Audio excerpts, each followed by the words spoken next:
வெளிப்படுத்தின விசேஷம் 1ஆம் அதிகாரம் 1ஆம் வசனத்திலிருந்து 7ஆம் வசனம் வரை உள்ள ஒரு பகுதியை நாம் வாசிக்கலாம்.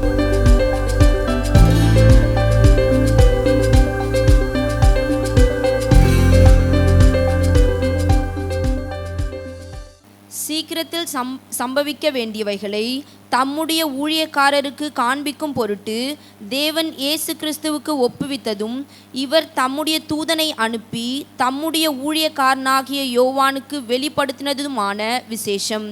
இவன் தேவனுடைய வசனத்தை குறித்தும் இயேசு கிறிஸ்துவை பற்றிய சாட்சியை குறித்தும் தான் கண்ட யாவற்றையும் சாட்சியாக அறிவித்திருக்கிறான். இந்த தீர்க்க தரிசன வசனங்களை வாசிக்கிறவனும் கேட்கிறவர்களும் இதில் எழுதியிருக்கிறவைகளை கை கொள்ளுகிறவர்களும் பாக்கியவான்கள். காலம் சமீபமாயிருக்கிறது. யோவான் ஆசியாவில் உள்ள 7 சபைகளுக்கும் எழுதுகிறதாவது, இருக்கிறவரும் இருந்தவரும் வருகிறவருமானவராலும் அவருடைய சிங்காசனத்திற்கு முன்பாக இருக்கிற 7 ஆவிகளாலும் உண்மையுள்ள சாட்சியும் மரித்தோரிலிருந்து முதற் பிறந்தவரும் பூமியின் ராஜாக்களுக்கு அதிபதியுமாகிய இயேசு கிறிஸ்துவினாலும் உங்களுக்கு கிருபையும் சமாதானம் உண்டாவதாக. நம்மிடத்தில் அன்பு கூர்ந்து தமது இரத்தத்தினாலே நம்முடைய பாவங்களற நம்மை கழுவி தம்முடைய பிதாவாகிய தேவனுக்கு முன்பாக நம்மை ராஜாக்களும் ஆசாரியர்களும் ஆக்கின அவருக்கு மகிமையும் வல்லமையும் என்றென்றைக்கும் உண்டாயிருப்பதாக. ஆமேன். இதோ மேகங்களுடனே வருகிறார். கண்கள் யாவும் அவரை காணும். அவரை முந்தினவர்களும் அவரை காண்பார்கள். பூமியின் கோத்திரத்தார் எல்லாரும் அவரை பார்த்து புலம்புவார்கள். அப்படியே ஆகும். ஆமேன். ஹல்லேலூயா. ஸோ இந்த வெளிப்படுத்தின விசேஷத்தினுடைய அறிமுக வார்த்தைகள் தான் இந்த 7 வசனங்கள்.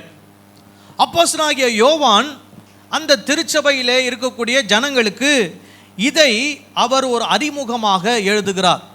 இப்போது இதை நம்ம போகிறதுக்கு முன்னாடி இதனுடைய பேக்ரவுண்ட் என்ன அப்படின்னு சொல்லி நம்ம பார்க்கணும். அதாவது முதல்ல இந்த வெளிப்படுத்தின விசேஷம் அப்படின்ற அந்த வார்த்தையிலேயே அதில் இருக்கக்கூடிய உண்மையான கருத்து வெளிப்பட்டு விட்டது. என்ன அர்த்தம்? வெளிப்படுத்தின விசேஷம் அப்படின்னா என்ன அர்த்தம்? இதில் இருக்கிறதெல்லாம் என்னது? வெளிப்படுத்தப்பட்டு விட்டது. இதில் மறைவாக ஒன்றும் இல்லை என்று தான் அர்த்தம். புரியுதுங்களா? ஸோ இதில் ஏற்கனவே யோவான் சொல்லக்கூடிய ஒவ்வொரு காரியமும் அதை பெற்றுக்கொள்ளுகிறவர்கள் எளிமையாக புரிந்து கொள்ளக்கூடிய விதத்தில் தான் அதை என்ன பண்ணியிருக்கிறாரு? சொல்லி இருக்கிறார். ஆகவே அதை பெற்றுக்கொண்டவர்கள் எல்லாரும் யோவான் சொல்ல வருகிறதை தெளிவாக என்ன பண்ணிட்டாங்க? புரிந்து கொண்டு விட்டார்கள். ஹல்லேலூயா. அப்போது 1ஆம் நூற்றாண்டிலே யோவான் கிறிஸ்துவுக்கு பின் 96ஆம் ஆண்டிலே இந்த புஸ்தகத்தை அவர் எழுதுகிறார். இதை எழுதும்போது அந்த காலத்தில் இருந்த சபைகள், இங்கே 7 விதமான சபைகளை குறித்து சொல்லியிருக்கிறார். எபேசு சபை, சிமர்னா சபை, பெர்கமு சபை, தியாத்திரியா சபை, சர்தே சபை, பிலதெல்பியா சபை, லவோதிக்கேயா சபை. இந்த 7 சபைகளுக்கும் இந்த நிருபம் எழுதி அனுப்பப்பட்டது. இதை படித்தவர்கள் இவர் என்ன சொல்ல வருகிறார் என்பதை என்ன பண்ணிட்டாங்க? புரிந்து கொண்டு விட்டார்கள். புரியுதா நான் சொல்றது? ஆகவே யோவானுக்கும் இது குழப்பமான விஷயம் கிடையாது, அதை பெற்றுக்கொண்டவர்களுக்கு இது குழப்பமான விஷயம் கிடையாது. ஆனால் நமக்கு அது எப்படி இருக்குது? குழப்பமாக இருக்குது. அந்த குழப்பத்தை தான் நம்ம இப்போ என்ன பண்ண போகிறோம்? சரிப்படுத்த போகிறோம். அதை சரியாக வெளிப்படுத்தின விசேஷத்தை என்ன பண்ண போகிறோம்? புரிந்து கொள்ள போகிறோம். இந்த வெளிப்படுத்தின விசேஷம் எழுதப்பட்ட காலகட்டம், வரலாற்று சூழ்நிலை, கலாச்சார சூழ்நிலை. வரலாற்று சூழ்நிலை அப்படின்னு சொன்னால் 1ஆம் நூற்றாண்டு. இயேசு கிறிஸ்து மரித்து அடக்கம் பண்ணப்பட்டு உயிரோடு எழுந்ததுக்கு அப்புறமா கிட்டத்தட்ட பல ஆண்டுகள் கிறிஸ்தவர்கள் ஊழியங்களை செய்து கொண்டு வருகிறார்கள். ஊழியம் செய்து கொண்டு வந்த கிறிஸ்தவர்களுக்கு பல முனைகளில் இருந்து உபத்திரவங்கள், கொடுமைகள், தாக்கங்கள், போராட்டங்கள், பிரச்சனைகள் என்ன பண்ணப்பட்டது? கொடுக்கப்பட்டது, ஏற்படுத்தப்பட்டது. அப்போ கிறிஸ்தவர்கள் எதுக்கு கீழே இருக்கிறாங்க? ரோம சாம்ராஜ்யத்தினுடைய அரசாட்சிக்கு கீழே இருக்கிறாங்க. ரோம சாம்ராஜ்யமே ஒரு சட்டத்தை போட்டுட்டாங்க. என்ன சட்டம் போட்டாங்கன்னா, கிறிஸ்தவர்கள் என்றாலே அவர்கள் என்ன பண்ணப்பட வேண்டும்? கொல்லப்பட வேண்டும். கிறிஸ்தவருடைய கைகளிலே வேத புஸ்தகங்கள் இருக்குமானால் அந்த வேத புஸ்தகங்கள் கொளுத்தப்பட வேண்டும், அழிக்கப்பட வேண்டும், கிறிஸ்தவர்கள் எல்லாரும் அழிக்கப்பட வேண்டும் என்ற கட்டளைகள் என்ன பண்ணப்பட்டது? பிறப்பிக்கப்பட்டது. அப்போ கிறிஸ்தவர்கள் பயத்திலையும் நடுக்கத்திலையும் போராட்டத்திலையும் வியாகுலத்திலையும் என்ன பண்ணி கொண்டிருந்தார்கள்? வாழ்ந்து கொண்டிருந்தார்கள். அப்படிப்பட்ட கிறிஸ்தவர்கள், இந்த கிறிஸ்தவர்களில் யூதர்களிலிருந்து கிறிஸ்தவர்களாய் மாறினவர்கள் இருந்தார்கள், கிரேக்கர்களிலிருந்து கிறிஸ்தவர்களாய் மாறினவர்கள் இருந்தார்கள். ஆகவே யூத கிறிஸ்தவர்கள் கிரேக்க கிறிஸ்தவர்களுக்கு யோவான் எழுதுகிற ஒரு புஸ்தகம் தான் இது. இப்போ கஷ்டத்தில், உபத்திரவத்தில், பிரச்சனையில், கண்ணீரில் இருக்கிறவங்களுக்கு இந்த புஸ்தகத்தை எழுதும்போது எப்படி எழுதியிருப்பாருன்னு நினைக்கிறீங்க? ஆறுதல் சொல்லி, அப்புறம் தைரியம் சொல்லி, கவலைப்படாதீங்க, இந்த உபத்திரவத்தை என்ன பண்ணுங்க? சகித்து கொள்ளுங்க, உங்களுக்கு ஒரு நம்பிக்கை இருக்கிறது, கர்த்தர் அந்த நம்பிக்கையான வார்த்தைகளை இதன் மூலமாய் உங்களுக்கு என்ன பண்ணுகிறார்? கொடுக்கிறார், சொல்லுகிறார் என்று சொல்லி அந்த திருச்சபை மக்களுக்கு இவைகளை என்ன பண்ணுகிறார்? எழுதி அனுப்புகிறார். அதை படித்தவர்களும் இதை படித்து உற்சாகம் அடைந்து இன்னும் இயேசுவுக்காக வைராக்கியமாய் வாழ்ந்து கிறிஸ்துவுக்காக என்ன பண்ணார்கள்? மரித்தார்கள். ஹல்லேலூயா. அது பின்னடையத்தில் தான் இந்த வேத புஸ்தகம் என்ன பண்ணப்பட்டிருக்குது? எழுதப்பட்டிருக்கிறது. இப்போ இந்த எழுதப்பட்டதனுடைய ஸ்டைல் அப்படின்னு சொல்லுவாங்க, ரைட்டிங் ஸ்டைல், எழுதப்பட்ட விதம். இப்போ வேத புஸ்தகத்தில் நீங்கள் பார்த்தீங்கன்னா பல புஸ்தகங்கள் இருக்கிறது. வரலாற்று புஸ்தகம், உரைநடை புஸ்தகம், கவிதை புஸ்தகம், தீர்க்க தரிசன புஸ்தகம், அந்த மாதிரி புஸ்தகங்கள். இப்போ புதிய ஏற்பாட்டில் இந்த வெளிப்படுத்தின புஸ்தகம் எந்த நடையில் எழுதப்பட்டது அப்படின்னா அப்போகாலிப்டிக் ரைட்டிங், ஆங்கிலத்தில் சொல்லுவாங்க அப்போகாலிப்டிக் ரைட்டிங். அப்போகாலிப்டிக் ரைட்டிங் அப்படின்னா என்ன அர்த்தம்னா வெளிப்பாடு நடை என்ற அர்த்தம். அந்த நடைக்கு பேரே என்ன நடை தான்? வெளிப்பாடு நடை. அப்போ அந்த நடையில எந்த ஒரு ரகசியம் இல்லை, அந்த அதில் இருக்கக்கூடியது ஒரு ஜனங்களுக்கு கொடுக்கப்படுகிற ஒரு வெளிப்பாடு. அதில் இருக்கிறதுலாம் என்னது? ஒரு வெளிப்பாடாக அவர்களுக்கு கொடுக்கப்படுகிறது. ஸோ இது யாருடைய வெளிப்பாடு அப்படின்னா இயேசு கிறிஸ்துவை பற்றிய ஒரு வெளிப்பாடு. ஆமென் சொல்லுங்களேன். ஹல்லேலூயா. வெளிப்படுத்தின விசேஷம் அப்படின்னாலே முதல்ல நமக்கு என்ன ஞாபகத்துக்கு வரும்? அந்தி கிறிஸ்து. என்ன கிறிஸ்து? அந்தி கிறிஸ்து. வெளிப்படுத்தின விசேஷத்தில் அந்தி கிறிஸ்து என்ற வார்த்தையே கிடையாது. ஏன் அவ்வளோ ஆணித்தனமாக சொல்கிறேன்னா, அதை ஏற்கனவே 2-3 வாட்டி படித்தாச்சு. அந்தி கிறிஸ்துன்ற வார்த்தை அதில் கிடையாது. ஆனால் இதே புஸ்தகத்தை எழுதின யோவான், 1 யோவான் 2 யோவான் என்ற புஸ்தகங்களிலே அந்தி கிறிஸ்து என்ற வார்த்தை என்ன பண்ணியிருக்கிறார்? பயன்படுத்தி இருக்கிறார். அப்போ அந்த புஸ்தகங்களிலே அந்தி கிறிஸ்து என்ற வார்த்தையை பயன்படுத்தின யோவானுக்கு இந்த புஸ்தகத்திலேயே அந்தி கிறிஸ்து என்ற வார்த்தையை பயன்படுத்திக்க கூடாது. அவர் பயன்படுத்தவில்லை. ஏனென்றால் வெளிப்படுத்தின விசேஷத்தில் அவர் சொல்ல வருவது அந்தி கிறிஸ்துவை பற்றி அல்ல, கிறிஸ்துவை பற்றி. ஹல்லேலூயா. கிறிஸ்துவை பற்றிய வெளிப்பாடு தான் எந்த புஸ்தகம்? வெளிப்படுத்தின புஸ்தகம். ஹல்லேலூயா. அப்போ இதில் முழுக்க முழுக்க யாரை பற்றிய வெளிப்பாடு இருக்கிறது? இயேசு கிறிஸ்துவை பற்றிய ஒரு வெளிப்பாடு இதில் இருக்கிறது. அது யாருக்கு? 1ஆம் நூற்றாண்டில் இருந்த திருச்சபை மக்களுக்காக அது என்ன பண்ணப்பட்டிருக்கிறது? வெளிப்படுத்தப்பட்டிருக்கிறது.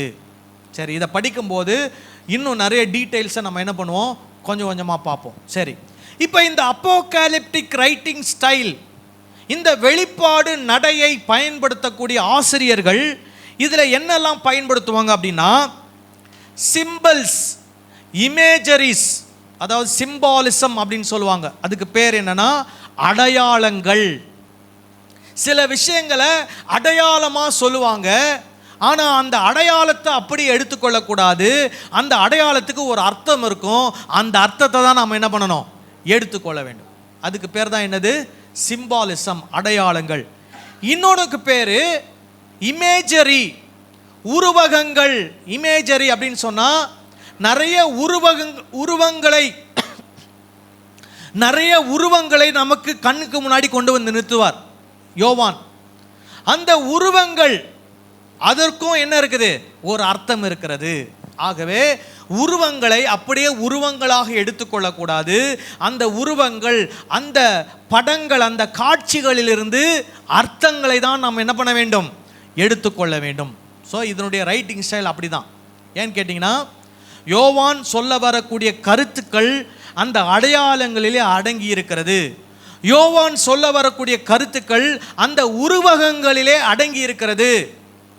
இதை யார் புரிந்து கொள்வார் அப்படின்னா, 1ஆம் நூற்றாண்டில் இருந்த யூத கிறிஸ்தவர்கள், கிரேக்க கிறிஸ்தவர்களால் அதை என்ன பண்ண முடியும், புரிந்து கொள்ள முடியும். ஆனால் இந்த புஸ்தகத்தை சபைக்கு வெளியே இருக்கிறவங்க வாசித்தா அவங்களால என்ன பண்ண முடியாது, புரிந்து கொள்ள முடியாது. இப்போ நம்மளும் அந்த நிலையை தான் இருக்கிறோம். இது 1ஆம் நூற்றாண்டில் எழுதப்பட்டது. நமக்கு யூதர்களுக்கு நமக்கு என்ன இல்லை, கனெக்ஷன் கிடையாது. நம்ம 1ஆம் நூற்றாண்டிலே வாழலை. அதனால நமக்கு இந்த புஸ்தகம் எப்படி இருக்குது, ரொம்ப புதுசா ஒரு புஸ்தகம் இருக்குது. ஏன்னா இந்த மாதிரியான நடை நம்முடைய தமிழ் இலக்கியத்தில் கிடையாது. இந்த அப்போகாலிப்டிக் ரைட்டிங் ஸ்டைல் இங்கிலீஷ் லிட்ரேச்சர்லையும் கிடையாது, தமிழ் லிட்ரேச்சர்லையும் கிடையாது. அதனால இந்த ரைட்டிங் ஸ்டைலில் அவர் என்ன பயன்படுத்துகிறார், சிம்பிள்ஸ், இமேஜரிஸ். இப்போ உங்களுக்கு ஒரு விளக்கமாக ஒரு விஷயத்த சொல்கிறேன். இன்னைக்கு கிறிஸ்தவத்தினுடைய ஒரு அடையாளமாக எது பார்க்கப்படுகிறது, சத்தமா சொல்லுங்க. சிலுவை. இங்க இருக்கிற சிலுவை எதற்கு அடையாளமாக பார்க்கப்படுகிறது, கிறிஸ்தவத்துக்கு அடையாளமாய் பார்க்கப்படுகிறது. 1ஆம் நூற்றாண்டிலே கிறிஸ்தவத்துக்கு அடையாளமாக எது வைக்கப்பட்டிருந்தது,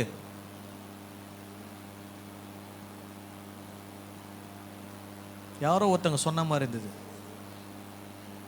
மீன். என்னது, மீன். இப்போ 1ஆம் நூற்றாண்டில் இந்த பேதுருவும் பவுலும் வந்து இதை பார்த்தாங்கன்னா என்ன சொல்லுவாங்க, சிரிப்பாங்க. என்ன ஏதோ ஒன்று இங்கே வச்சிருக்கிறீங்க, என்னையா இது அப்படின்னு கேட்பாங்க. நம்ம என்ன சொல்லுவோம், ஐயோ இதெல்லாம் தப்பாக சொல்லாதீங்க, இது என்னது, கிறிஸ்தவத்தினுடைய அடையாளம். பவுலும் பேதுரும் சொல்லுவாங்க, இல்லை இல்லை இல்லை இல்லை, நீங்கள் ஏதோ என்ன பண்ணியிருக்கிறீங்க, தப்பானதை வச்சிருக்கிறீங்க. கிறிஸ்தவத்துக்கு அடையாளம் இது கிடையாது. நாங்கள்லாம் என்ன வச்சுருந்தோம், மீன் அப்படின்ற சிம்பிளை வச்சுருந்தோம். ஏன் மீன்ற சிம்பிளை வச்சுருந்தாங்க, ஒவ்வொரு கிறிஸ்தவங்க வீட்லையும் என்ன இருக்கும், ஒன்று இப்படி நிலா மாதிரி இருக்கும், மேலே வந்து ஒருத்தங்க கோடு போட்டு வச்சுருப்பாங்க. கோடு போட்டாங்கன்னா அது என்னது, அதுதான் அதனுடைய அடையாளம். அப்புறம் மேலே கோடு போட்டு பார்த்தா அது எந்த மாதிரி தெரியணும், மீன் மாதிரி தெரியணும். அப்போ அது யாருடைய வீடு, கிறிஸ்தவங்களுடைய வீடு. இது யாருக்கு தெரியாது, ரோமர்களுக்கோ ரோம சேவர்களுக்கோ மற்றவர்களுக்கோ இந்த அடையாளங்கள் தெரியாது. யாருக்கு மட்டும்தான் தெரியும், கிறிஸ்தவங்களுக்கு மட்டும்தான் தெரியும். சரி, இந்த மீன் அடையாளத்தை ஏன் வைத்தார்கள் அப்படின்னா, அந்த மீன் அப்படின்ற வார்த்தை தமிழ் வார்த்தை. அதே வார்த்தையை கிரேக்க மொழியில் சொல்லணும்னா இக்தஸ் அப்படின்னு சொல்லணும். என்னன்னு சொல்லணும், இக்தஸ் அப்படின்னு சொல்லணும். இப்போ அந்த இக்தஸ் அப்படின்ற வார்த்தைக்கு என்ன வச்சிருக்கிறாங்கன்னா, ஈசூஸ் கிறிஸ்டாஸ் தியோஸ் ஹுயாஸ் சோட்டேர். இது வந்து கிரேக்க வார்த்தை. இக்தஸ் அப்படின்னா ஐனா என்னது, ஈசூஸ். சிஹெச் அப்படின்னா கிறிஸ்டாஸ், டிஹெச் அப்படின்னா காட், தியாஸ். அப்புறம் ஹெச் யூ அப்படின்னா ஹுயாஸ், சன். அப்புறம் எஸ் அப்படின்னா சோட்டேர். அப்படின்னா என்னன்னா சேவியர். இயேசு கிறிஸ்து தேவகுமாரன், இரட்சகர் என்ற அர்த்தம். அந்த இக்தஸ் என்ற வார்த்தையில் எதை கொண்டு வந்துட்டாங்க, இயேசு கிறிஸ்து தேவகுமாரன் இரட்சகர் அப்படின்ற வார்த்தையை என்ன பண்ணியிருக்கிறாங்க, அதுக்குள்ளே கொண்டு வந்திருக்கிறாங்க. அதை யாரெல்லாம் நம்புகிறாங்களோ அவங்க தான் யார், கிறிஸ்தவங்க. அதனால் அவங்க வீட்டில் என்ன அடையாளம் இருக்கும், மீன் அடையாளம் இருக்கும். அப்போது அந்த மீனை அவங்க அப்படி எடுத்துக்கல, அந்த மீனுக்குள்ளே என்ன வச்சுருக்கிறாங்க, ஒரு அர்த்தத்தை வச்சுருக்கிறாங்க. அந்த அர்த்தத்தை தான் அவங்க என்ன பண்ணுறாங்க, புரிஞ்சுக்கிறாங்க. புரியுதா? இப்போ இங்கே சிலுவை வச்சுருக்கிறோம், இது அப்படி எடுத்துக்கூடாது. இதில் என்ன இருக்குது, ஒரு அர்த்தம் அடங்கியிருக்கு. இது வந்து அடையாளம். இதில் என்ன அடங்கியிருக்கு, அர்த்தம். என்ன அர்த்தம், இயேசு நமக்காக என்ன பண்ணார், ரத்தம் சிந்தினார், உயிர் கொடுத்தார். அதுதான் அதனுடைய அர்த்தம். அதுக்கு அடையாளம் தான் இது. அல்லேலூயா. அதே மாதிரி வெளிப்படுத்தின விசேஷத்தில் நிறைய அடையாளங்கள் இருக்கிறது, நிறைய உருவகங்கள் இருக்கிறது. நம்ம அந்த அடையாளத்தையும் உருவகத்தையும் அப்படியே என்ன பண்ணக்கூடாது, எடுத்துக்க கூடாது. அதில் இருக்கக்கூடிய அர்த்தத்தை என்ன பண்ண வேண்டும், எடுத்துக்கொள்ள வேண்டும். ஹல்லேலூயா. இப்போ இதில் வந்து நம்பர்ஸ்லாம் இருக்கும். 3, 7, 3, 6, 12, 144, 24, 144,000, அப்புறம் கருப்பு, சிவப்பு, மங்கின அப்படின்ற ஒரு நிறம், அப்புறம் பூமி அதிர்ச்சி, அப்புறம் பச்சை, இந்த மாதிரி நிறங்கள்லாம் என்ன பண்ணியிருக்கிறாங்க, பயன்படுத்தியிருக்கிறாங்க. இப்போ நான் சொன்னல 3னா அது யாரை குறிக்கிறது? தெய்வத்தன்மையை குறிக்கிறது, அல்லது மனிதனுடைய வல்லமைக்கு அப்பாற்பட்ட ஒரு வல்லமையை அது என்ன பண்ணுகிறது, குறிக்கிறது. 4 என்பது இந்த பூமியிலே இருக்கக்கூடிய ஜீவராசிகளை அது என்ன பண்ணுகிறது, குறிக்கிறது. 4 அதில் யார் யார் இருக்கிறா? மனிதன் இருக்கிறார், மிருகங்கள் இருக்கிறது, பறவைகள் இருக்கிறது. அப்புறம் மிருகங்களில் 2 மிருகம், ஒன்று காட்டு மிருகம், இன்னொன்று நாட்டு மிருகம், வீட்டுகளில் வளர்க்கக்கூடிய மிருகங்கள். ஸோ பறவைகள், மிருகங்கள், மனிதர்கள் எல்லாரையும் சேர்த்து தான் என்னது 4 ஜீவன்கள் என்று சொல்லி இங்கே என்ன பண்ணப்பட்டிருக்கிறது, சொல்லப்பட்டிருக்கிறது. ஸோ இதெல்லாம் என்னது, அடையாளங்கள். 7 அப்படின்னு சொல்லும்போது நிறைவு பெற்ற, முழுமை அடைந்த அப்படின்னு அர்த்தம் 7. அப்போ 7 நிறைவு பெற்ற, முழுமை அடைந்த அப்படின்னா 3னா என்ன அர்த்தம்? நிறைவடையாத, முழுமை பெறாத அப்படின்னு அர்த்தம். புரியுதுங்களா நான் சொல்றது? 6னா என்ன நினைக்கிறீங்க? 6னா மனிதன். ஏன்னா மனிதனை 6ஆம் நாள் ஆண்டவர் என்ன பண்ணாரு, உண்டாக்கினார். அப்போ 6 என்பது யாரை குறிக்கிறது? மனிதனை குறிக்கிறது. 12 அப்படின்னா தேவ ஜனங்களை குறிக்கிறது. பழைய ஏற்பாட்டில் 12 கோத்திரம், அவங்கெல்லாம் யாரு? தேவ ஜனங்கள். புதிய ஏற்பாட்டில் 12 அப்போஸ்தலர்கள், அவர்கள் மூலமாக தேவனை அறிந்தவர்கள். ஸோ ஆக மொத்தம் பழைய ஏற்பாட்டில் இருக்கக்கூடிய தேவ ஜனங்கள், புதிய ஏற்பாட்டில் இருக்கிற தேவ ஜனங்கள் எல்லாரையும் சேர்த்து என்னது, 12. ஸோ 12 × 1, 12 × 2, 12 எத்தனை பணம் போட்டுக்கலாம், எல்லாத்துக்குமே என்ன அர்த்தம்? ஒரே அர்த்தம் தான். யாரு? தேவ ஜனங்கள். இப்போ 12ன்னு பார்த்தீங்கன்னா 12, 24, 144,000 இப்படிலாம் வரும். எல்லாமே 12 வகுத்தல். இது எல்லாமே எதை குறிக்குது? தேவ ஜனங்களை குறிக்கிறது. ஆமென் சொல்லுங்களேன். ஹல்லேலூயா.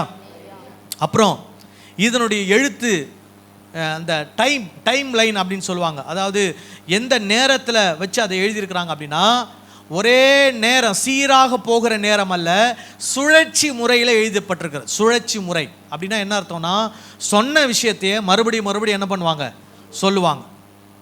அந்த சொன்ன விஷயத்தை விளக்கமாக சொல்லுவாங்க, சொன்ன விஷயத்தை இன்னும் கொஞ்சம் விளக்கமாக சொல்லுவாங்க, சொன்ன விஷயத்தை இன்னும் கொஞ்சம் விளக்கமாக சொல்லுவாங்க. புரியுதா சொல்கிறது? அப்போது ஏற்கனவே சொன்ன விஷயத்தை மறுபடியும் சொல்லப்படும். அது எப்படி சொல்லப்படும்?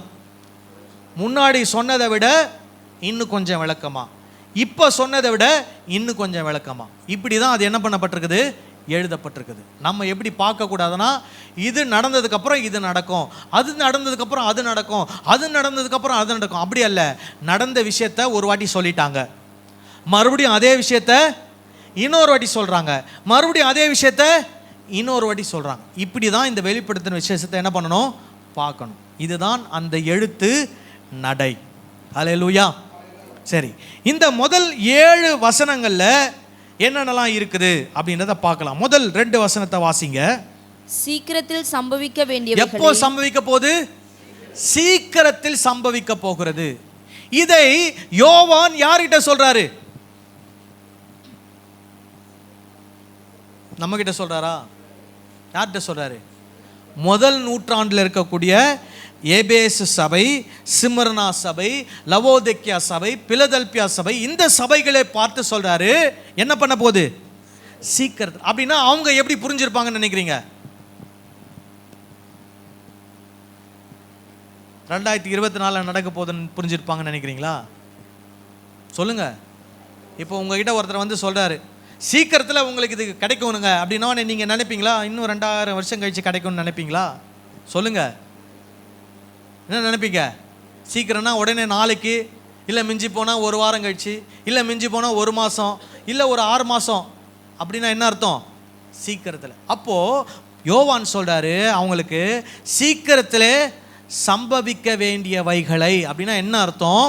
1ஆம் நூற்றாண்டில் இருக்கிறவர்களுக்கு, அந்த திருச்சபைகளுக்கு இது என்ன பண்ண போகுது? சீக்கிரமா என்ன பண்ண போகுது? நடக்க போகிறது அப்படின்னு அவர் சொல்றார். அப்புறம் தம்முடைய ஊழியக்காரருக்கு காண்பிக்கும் பொருட்டு. தம்முடைய ஊழியக்காரர்னா யாரை சொல்றாரு? யோவான் தன்னை குறித்து சொல்லுகிறார்.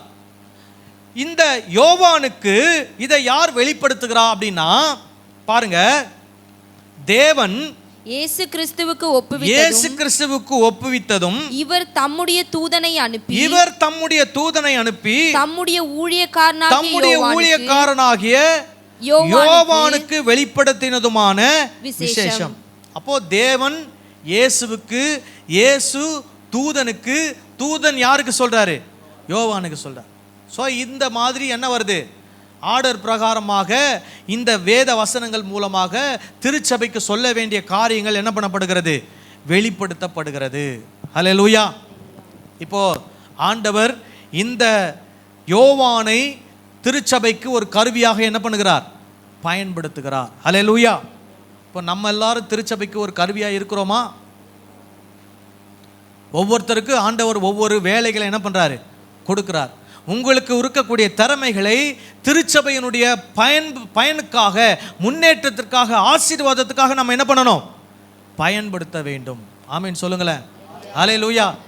சூழ்நிலை எப்படி வேணா இருக்கலாம், ஆனா என்னுடைய பங்காக இந்த திருச்சபைக்கு நான் என்ன பண்ணுவேன்? என்னுடைய பணியை நான் செய்வேன், ஆற்றுவேன் என்று நாம் என்ன பண்ண வேண்டும்? ஒவ்வொருவரும் உரிமை கொண்டாடி உங்களுடைய பணியை நீங்கள் என்ன பண்ண வேண்டும்? ஆற்ற வேண்டும். சரி, அப்புறம் வாசிங்க. இவன் தேவனுடைய வசனத்தை குறித்தும். யாருடைய வசனம்? தேவனுடைய வசனத்தை குறித்தும், இயேசு கிறிஸ்துவை பற்றிய சாட்சியை குறித்தும் தான் கண்ட யாவற்றையும் சாட்சியாக அறிவித்திருக்கிறான். சோ யோவான் என்ன பண்ணுகிறார்? இவர் கண்டதை சாட்சியாக என்ன பண்ணுகிறாராம்? அறிவிக்கிறார். இவர் எதை பத்தி பார்க்கிறார்?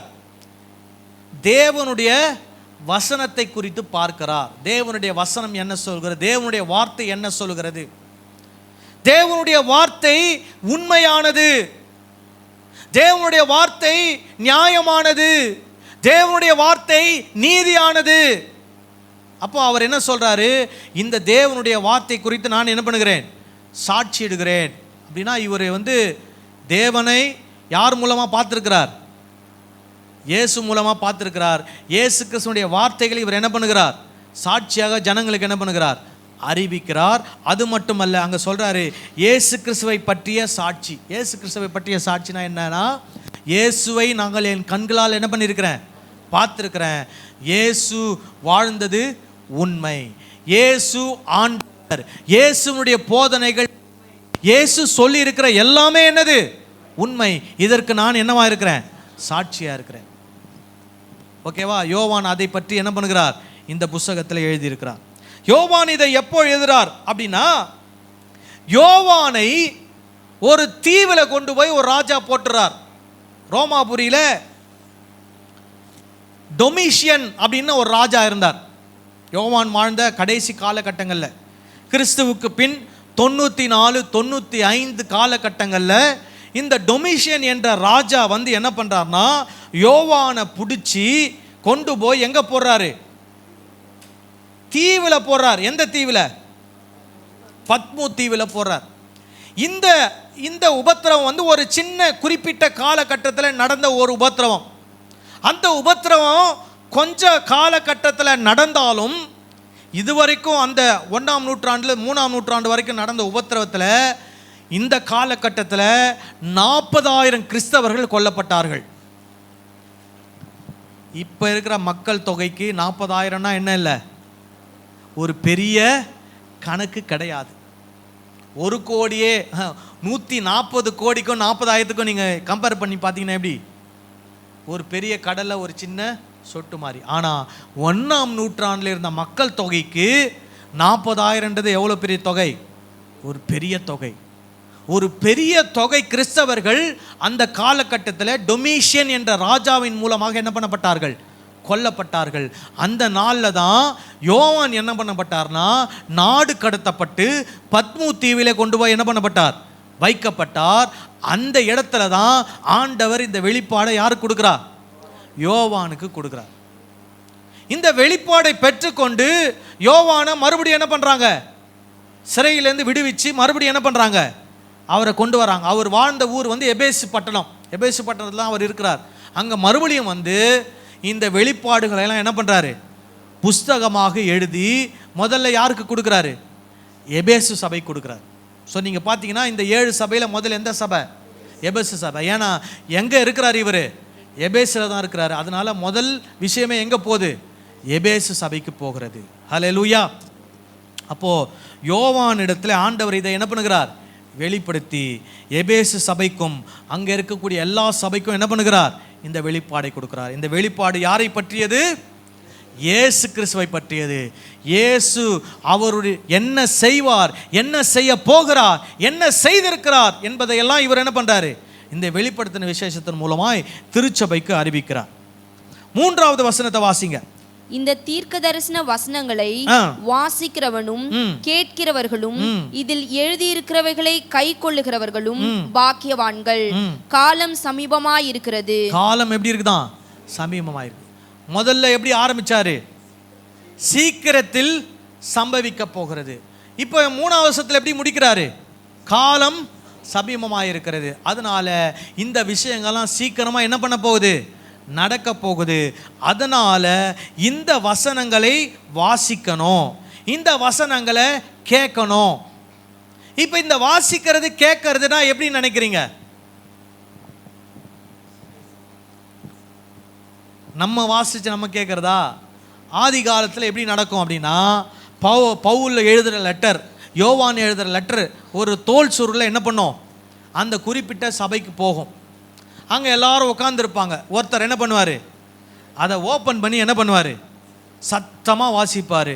எல்லாரும் உட்காந்து என்ன பண்ணுவாங்க, கேட்பாங்க. அப்போ யோவான் என்ன சொல்றாரு, இதை வாசிக்கிறவன்,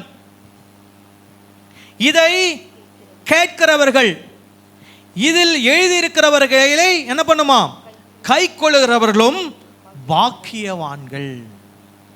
அப்போ இதை வாசிச்சா மட்டும் போதாது, இதை கேட்டால் மட்டும் போதாது, இதை என்ன பண்ணணும், கை கொள்ளணும். இதை செய்கிறவர்கள் எல்லாரும் யாராம், பாக்கியவான்கள். ஹல்லேலூயா. இப்போ பைபிளில் பாக்கியவான்கள் என்ற வார்த்தை பல இடத்துல பயன்படுத்தப்பட்டிருக்கிறது. இப்போ நீங்கள் சங்கீதம் 1:1 வாசித்தீங்கன்னா என்ன இருக்கும், துன்மார்க்குடைய ஆலோசனை நடாமாமல், பாவியுடைய வழியில் நல்லாமலும், பரியாசக்கார உட்காராமல், கர்த்தருடைய வேதத்தில் பிரியமாயிருந்து இரவும் பகலும் தியானமாயிருக்கிற மனுஷன் பாக்கியவான். அப்போ பாக்கியவான் அப்படின்ற ஒரு வார்த்தை பழைய ஏற்பாட்டில் இருக்கிறது. புதிய ஏற்பாட்டில் எப்படி இருக்குது, மத்தேயு 5ஆம் அதிகாரத்தில் 3ஆம் வசனத்தை வாசித்தீங்கன்னா, நீதி நிமித்தம் துன்பப்படுகிறவர்கள் பாக்கியவான்கள். அப்புறம் வேற என்ன போட்டிருக்குது, ஆவியில் எளிமை உள்ளவர்கள் பாக்கியவான். ஸோ இப்போ இந்த பாக்கியவான் என்ற வார்த்தையினுடைய அர்த்தம் என்னன்னா, மகிழ்ச்சி உள்ளவர்கள், இன்பம் பெறுகிறவர்கள், சந்தோஷம் அடைகிறவர்கள், ஆசீர்வாதத்தை பெறுகிறவர்கள் என்ற அர்த்தம். அப்ப இந்த இடத்துல ஆசீர்வாதம் என்ற வார்த்தை எந்த பதத்தில் சொல்லப்பட்டிருக்கிறது, சந்தோஷம் மகிழ்ச்சி என்ற பதத்தில் சொல்லப்பட்டிருக்கிறது. இப்போ நீங்க சந்தோஷமா இருக்கிறது ஆசீர்வாதமா சொல்லுங்க,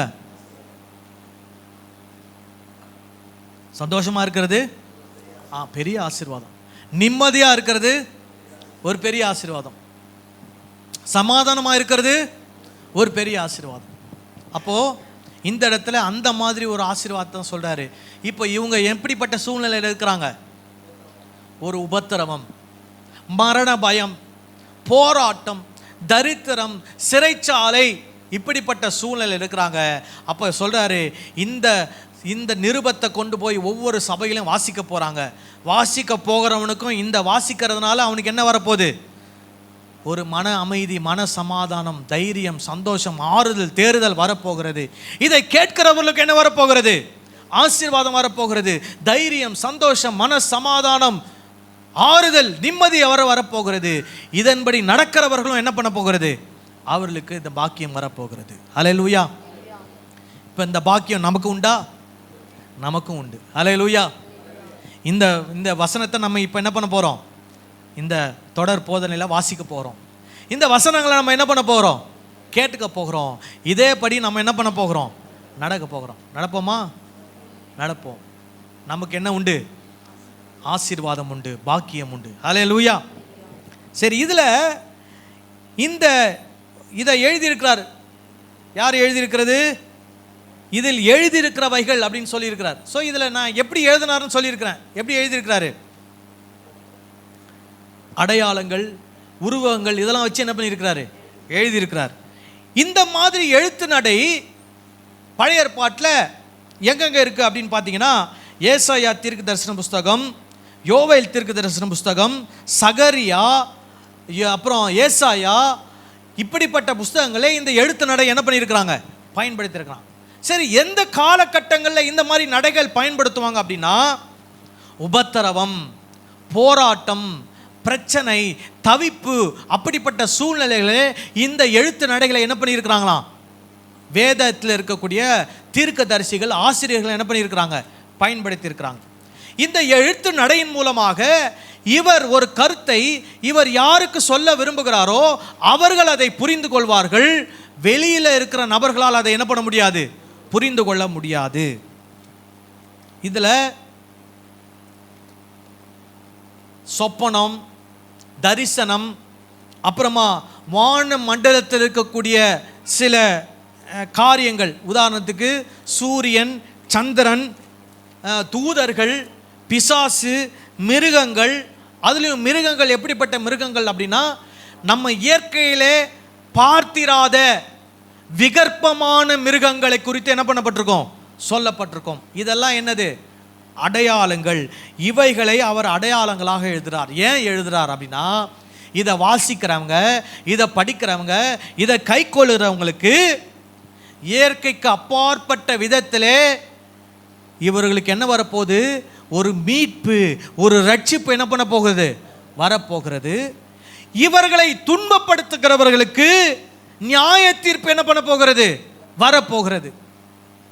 இதை படிக்கிறவங்க, கேட்குறவங்க, இதை செயல்படுத்துறவங்க யாரு? கிறிஸ்தவர்கள். இவங்களுக்கு யார் உபத்திரவம் கொடுக்குறா? ரோம பேரரசு, ரோம சாம்ராஜ்யத்தில் இருக்கக்கூடிய சேவகர்கள், யூதர்கள். இவர்களை என்ன பண்ணுறாங்க? உபத்திரவப்படுத்துகிறாங்க. யாரெல்லாம் இவங்களை உபத்திரவப்படுத்துகிறாங்களோ அவங்களுக்கு என்ன வரப்போகுது? நியாய தீர்ப்பு வரப்போகிறது. உபத்திரவப்படுகிறவர்களுக்கு ரட்சிப்பு, மீட்பு, சுகம், ஆரோக்கியம் என்ன பண்ண போகிறது? உண்டாக போகிறது. ஹல்லேலூயா. ஆகவே இப்படிப்பட்ட விதத்தில் யோவான் இதை என்ன பண்ணியிருக்கிறாரு? எழுதியிருக்கிறார். அடுத்த வசனத்தை வாசிப்போம். யோவான் ஆசியாவில் உள்ள 7 சபைகளுக்கும் எழுதுகிறதாவது. எத்தனை சபைக்கு எழுதுறாரு? 7 சபை. எந்தெந்த சபை? எபேசு 2ஆம் அதிகாரம் 3ஆம் அதிகாரத்தில் அதை பற்றி போட்டிருக்கோம். எபேசு, சிமிர்னா, பெர்கமு, தியேத்திரியா, சர்தை, பிலதெல்பியா, லவோதிக்கேயா. நான் ஏற்கனவே உங்களுக்கு சொன்னேன், 7னா என்ன அர்த்தம்? பூரணம், நிறைவு பெற்ற, முழுமை அடைந்த. இப்போ நீங்கள் நினைக்கலாம், 1ஆம் நூற்றாண்டு அந்த 7 சபை மட்டும்தான் இருந்ததா? இல்லை, இந்த 7 சபையோடு சேர்த்து நிறைய சபைகள் இருந்தது. அப்போ இவர் இந்த 7ன்னு சொல்லும்போது என்ன சொல்ல வர்றாருன்னா, இதில் இருக்கக்கூடிய செய்தி அந்த 7 சபைகளுக்கும் மட்டுமல்ல, அங்கே இருக்கக்கூடிய முழுமையான எல்லா சபைகளுக்குமான செய்தி இதில் என்ன இருக்குது? அடங்கி இருக்கிறது என்று இவர் சொல்றார். விளங்குதா?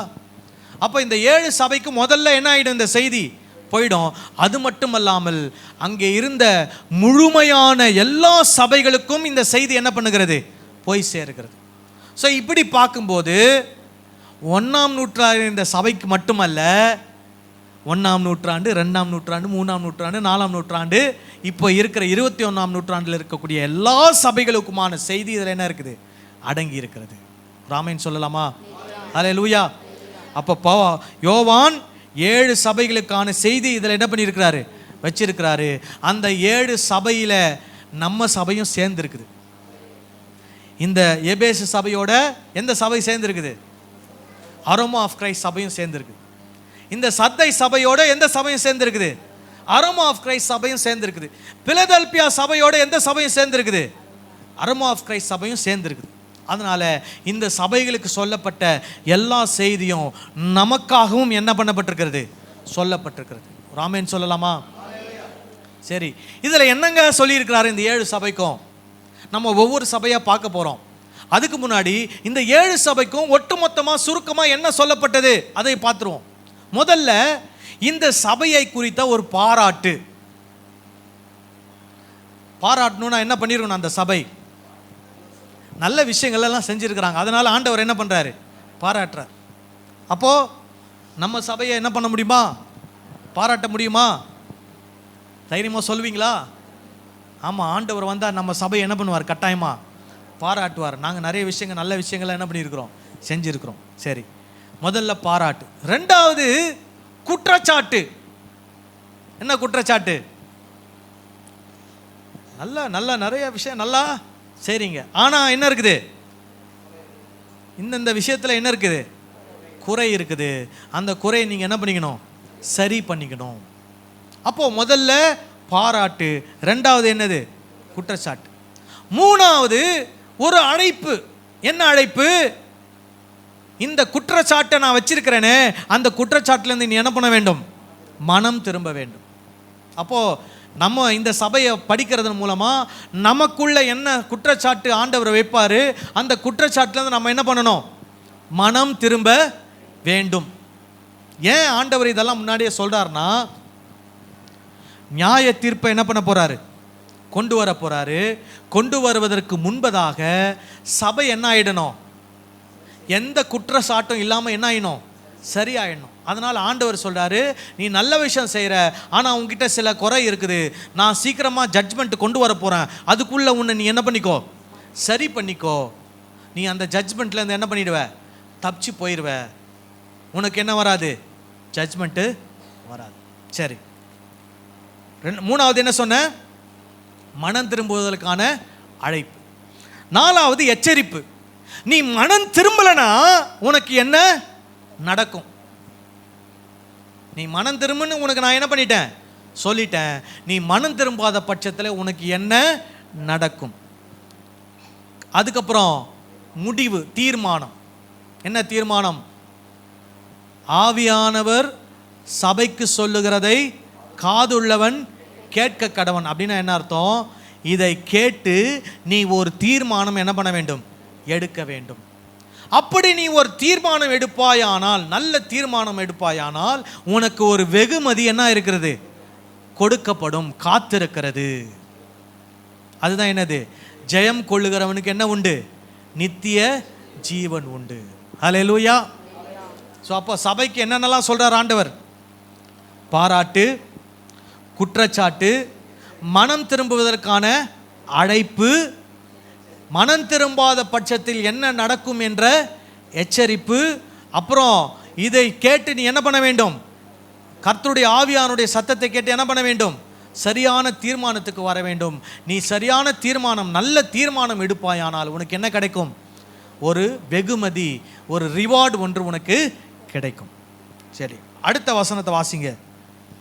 இருந்தவரும் இருக்கிறவரும் இருந்தவரும் வருகிறவரும் ஆனவராலும் அவருடைய சிங்காசனத்திற்கு முன்பாக இருக்கிற 7 ஆவிகளாலும் உண்மையுள்ள சாட்சியும் மரித்தோரிலிருந்து முதற் பிறந்தவரும் பூமியின் ராஜாக்களுக்கு அதிபதியும் ஆகிய இயேசு கிறிஸ்துவினாலும் உங்களுக்கு கிருபையும் சமாதானமும் உண்டாவதாக.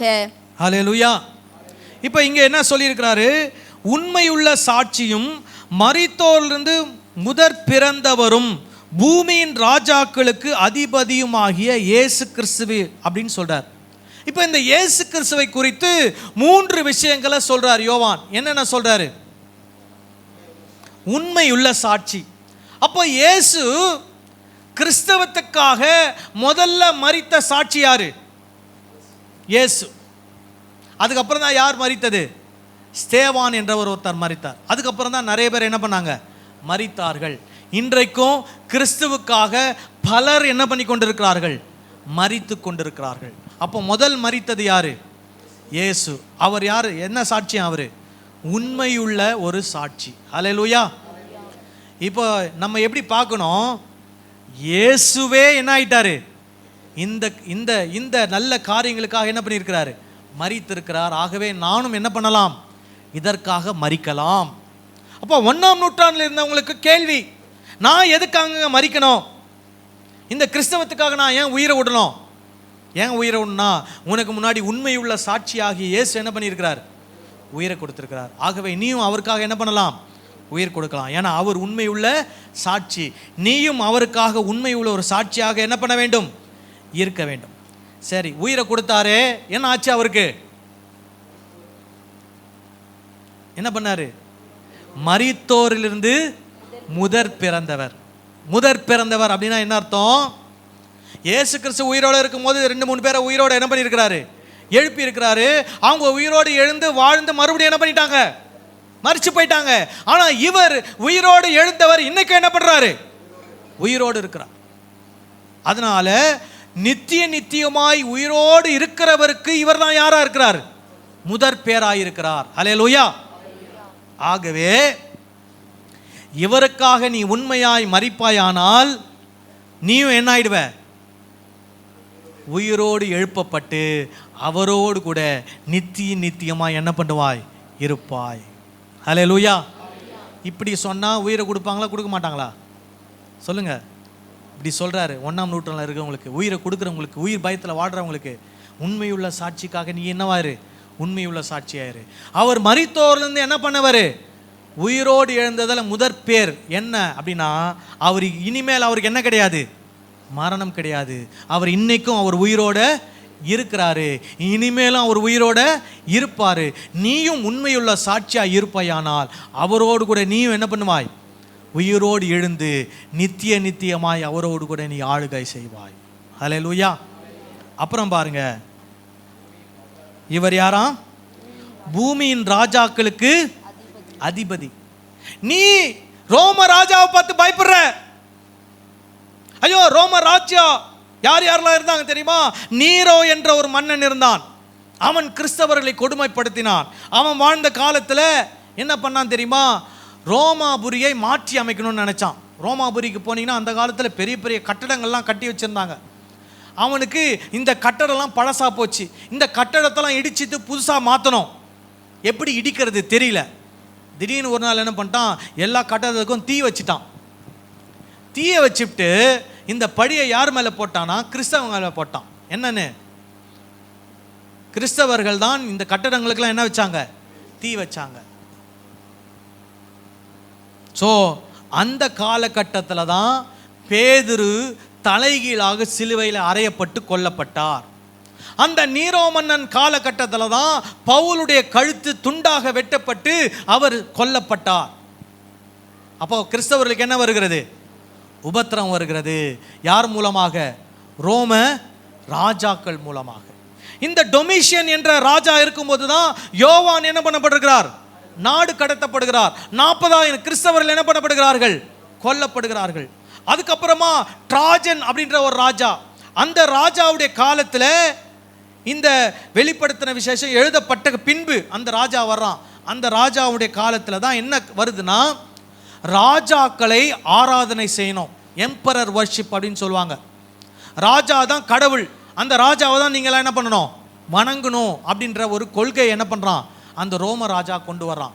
அதுக்கப்புறம் நீங்கள் பார்த்தீங்கன்னா கிறிஸ்துவுக்கு பின் 305 வரைக்கும் கிறிஸ்தவர்களுக்கு தொடர்ந்தேச்சியாக கொஞ்சம் சமாதானம் கொஞ்சம் உபத்திரவம், கொஞ்சம் சமாதானம் கொஞ்சம் உபத்திரவம்னு சொல்லிட்டு தொடர்ந்தேச்சியாக உபத்திரம் வந்து கொண்டே இருக்கிறது. 315 தான் கான்ஸ்டன்டைன் என்ற ஒருவர் என்ன பண்ணுறாரு? கிறிஸ்தவத்தை ரோம மதமாக அறிவிக்கிறார். ஸோ இப்போ தான் என்ன முடியுது? ரோம ராஜாக்கள் கிட்டேருந்து வரக்கூடிய உபத்திரவெல்லாம் முடியுது. கிறிஸ்தவர்களுக்கு அரசாங்கமே ஒரு அங்கீகாரம் கொடுக்கிறது. எப்போ? கிறிஸ்துவுக்கு பின் 315க்கு மேலே.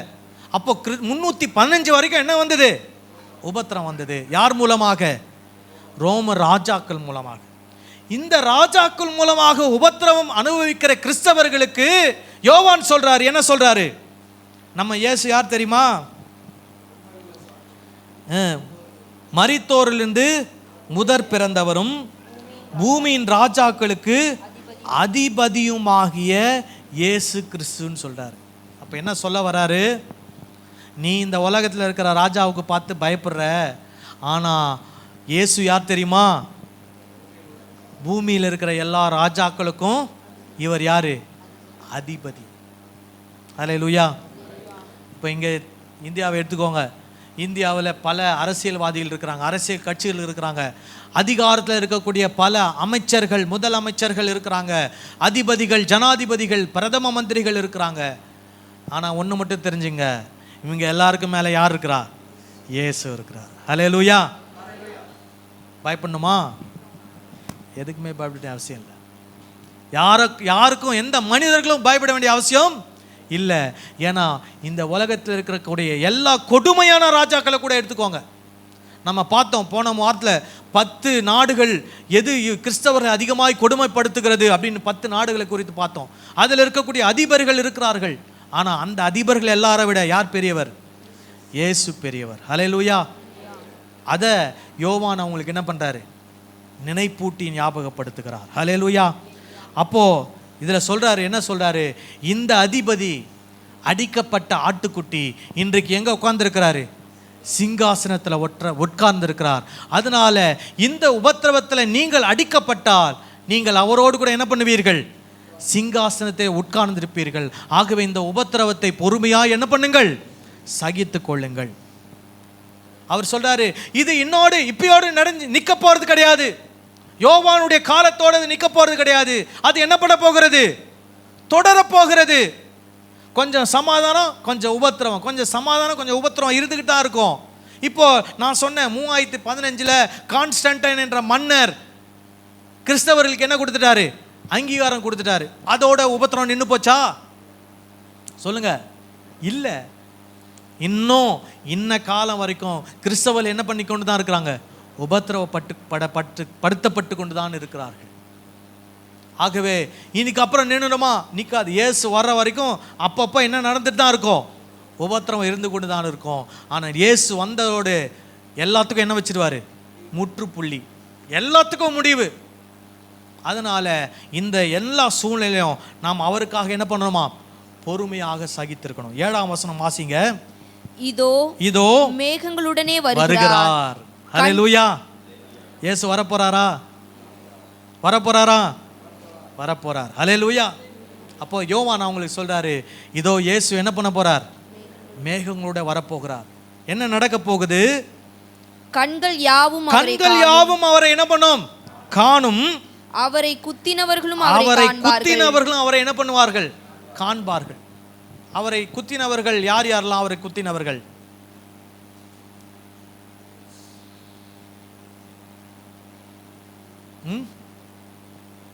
யாரு? சிலுவையில் குத்துனாங்களா அவங்க மட்டுமா? பவுல் கிட்ட ஆண்டவர் ஒன்று சொல்றாரு. என்ன சொல்றாரு? நீ துன்பப்படுத்துகிற இயேசு நானே. பவுல் இயேசுவை போய் துன்பப்படுத்தினாரா? யாரை துன்பப்படுத்தினாரு?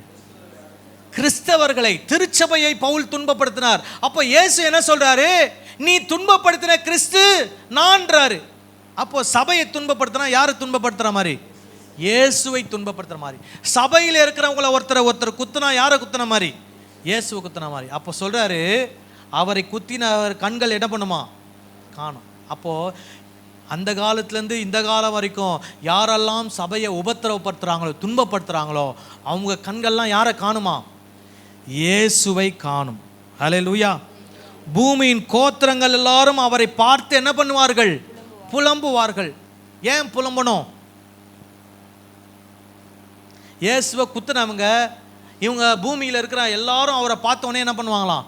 புலம்புவாங்களாம். ஏன் புலம்பணும்? யார் புலம்புவான்னு நினைக்கிறீங்க? தவறு செய்தவர்கள் புலம்புவார்கள். இப்போ ஒருத்தர்கிட்ட நீ இன்னும் 24 மணி நேரம் தான் உயிரோடு இருக்க போறேன்னு சொல்லி பாருங்க, என்ன பண்ண ஆரம்பிச்சிருவாரு? புலம்ப ஆரம்பிச்சிருவாரு. ஐயோ, நான் இது அனுபவிக்காமல் போயிட்டேன், அது அனுபவிக்காமல் போயிட்டேனே, என் வாழ்க்கை இன்னும் 24 மணி நேரத்தில் என்ன பண்ண போகுது? முடிய போதே. அப்போ இயேசு வரும்போது யாருடைய வாழ்க்கை பூமியில் முடிய போகுது? யாரெல்லாம் இயேசுவை குத்தினார்களோ, யாரெல்லாம் சபையை துன்புறுத்தினார்களோ, யாரெல்லாம் அக்கிரமம் செய்தார்களோ, யாரெல்லாம் இயேசுவை விசுவாசிக்காமல் போனார்களோ, அவர்கள் தான் என்ன பண்ண போறாங்க? புலம்ப போறாங்க. ஏன்னா அவங்களுக்கு என்ன வரப்போகுது? அழிவு வரப்போகுது. அவருக்காக வாழுகிற, அவருக்காக பாடுபடுகிற, அவருக்காக உபத்திரவப்படுகிற திருச்சபைக்கு என்ன கிடைக்க போகிறது? பரலோக ராஜ்யம் நித்திய ஜீவன் கிடைக்க போகிறது. நம்மெல்லாம் யாருமே என்ன பண்ண போகிறதில்ல, புலம்ப போகிறதில்ல. நம்மெல்லாம் சந்தோஷமாக அவரோடு என்ன பண்ண போகிறோம், போக போகிறோம். ஹல்லேலூயா. அதனால யோவான் சொல்கிறாரு, வரப்போகிற உபத்திரவத்தை பொறுமையோடு என்ன பண்ணுங்கள், சகித்து கொள்ளுங்கள். ஏனென்றால் இயேசு சீக்கிரமாக என்ன பண்ண போகிறார், வரப்போகிறார். அவரை எல்லா கண்களும் காணும். அதுவும் குறிப்பாக அவரை குத்தினவர்கள் அவரை காண்பார்கள். பூமியின் கோத்திரங்கள் எல்லாரும் அவரை பார்த்து என்ன பண்ணுவார்கள், புலம்புவார்கள். அவர்களுக்கு வரக்கூடிய அழிவு மிக கொடுமையானதாக இருக்கும். ஏனென்றால் அவர்கள் கிறிஸ்தவர்களை கொடுமையாக என்ன பண்ணியிருக்கிறார்கள், உபத்திரப்படுத்தியிருக்கிறார்கள். இயேசு நியாயம் செய்ய போகிறார், நீதி செய்ய போகிறார், பயப்படாதிருங்கள் என்று திருச்சபை அவர் என்ன பண்றார், தைரியப்படுத்துகிறார். அல்லேலூயா. இன்றைக்கும் அதே வசனங்கள் மூலமாய் ஆண்டவர் நம்மையும் தைரியப்படுத்துகிறார். அல்லேலூயா. ஏன்னா போன 3 வாரம் பார்த்தோம், கிறிஸ்தவங்களுக்கு என்ன வரலாம், உபத்திரம் வரலாம். அந்த உபத்திரத்தில் எப்படி இருக்கணும், பொறுமையோடு இருக்கணும். இந்த வசனத்தின் மூலமாய் அந்த உபத்திரவத்தின் மத்தியிலே நாம் எப்படி பொறுமையாய் இருப்பது, எப்படி தைரியமாய் இருப்பது, ஏன் உபத்திரவப்படுறது நல்லது என்பதெல்லாம் இந்த வசனத்தின் மூலம் ஆண்டவர் நமக்கு சொல்ல போகிறார். அல்லேலூயா. எல்லாம் ஆயத்தமா இருக்கிறீங்களா? நாம் தொடர்ந்து இந்த வார்த்தைகளை நாம் வரும் காலங்களிலே தியானிக்க போகிறோம். அல்லேலூயா. எல்லாரும் எழுந்து நிற்போம், கண்களை மூடி நாம் ஜெபம் செய்ய போகிறோம்.